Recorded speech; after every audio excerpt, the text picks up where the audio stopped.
back on January 6, 2021, we had democracy at its ugliest, lowest point. When the insurrection ended, the wheels of justice began to turn.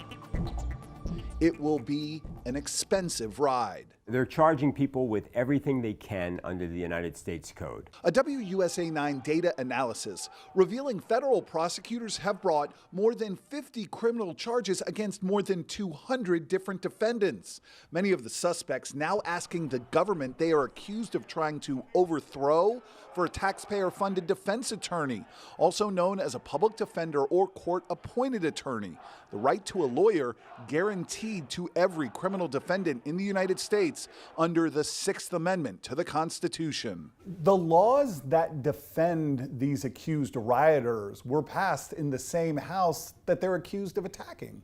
Exactly. That if you punch irony into Wikipedia, it should show a picture of all this going on. So who are you paying to defend? We dug into the court records. The list includes that guy walking through the rotunda with a Confederate flag, the man photographed wearing a Camp Auschwitz sweatshirt, that zip tie guy, the woman who allegedly stole Nancy Pelosi's laptop to sell it to the Russians, Proud Boys, Oath Keepers, even a guy accused of hitting police officers with a baseball bat.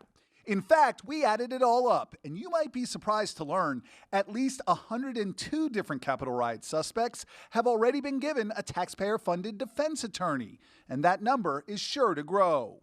Bernie Grimm, who worked as a federal public defender for years, told me based on his experience, once you add in the price of all those taxpayer-funded defense attorneys to everything else the public has to pay for, the prosecutors, the investigators, the jurors, the judges, the total price tag for all these trials put together will be eye-popping. We're talking millions of dollars. So, And it's all going to be taxpayer money. It's all going to be taxpayer money. And the irony of this whole thing is the document that protesters armed themselves with to say, this document says I can come up here, come in the Senate building, but that same document is going to protect those people. Give them a right to a trial, a right to a free lawyer, a right to cross-examine, call witnesses.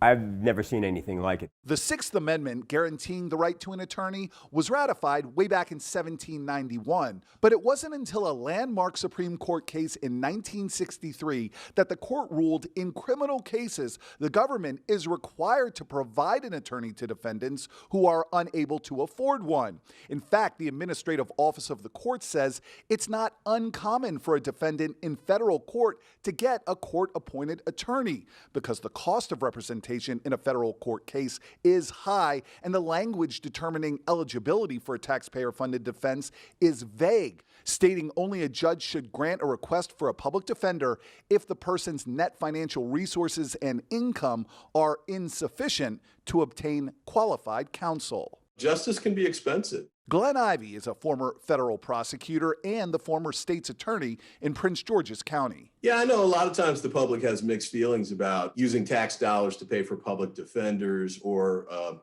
other court-appointed attorneys because they don't want to have, defendants get representation on their dime. But, that's the cost of having a fair justice system in the United States. So, of course, we wanted to know the total cost of all these public defenders for taxpayers. But here's the thing. The Administrative Office of the Courts, which funds the courts, told us that exact dollar figure won't be known until years down the road. Why? Well, policy prohibits the release of financial information during a case because it can give away court strategies. And there's more. Already, the courts have caught some Capitol riot suspects allegedly trying to get taxpayer-funded attorneys they didn't deserve. Cleveland Meredith, a car wash owner in Atlanta who court documents say had an assault rifle and threatened to put a bullet in Nancy Pelosi's head on live TV, and Andrew Wrigley, an award-winning artist from Pennsylvania, according to his website, accused of taking selfies in the middle of the violent mob.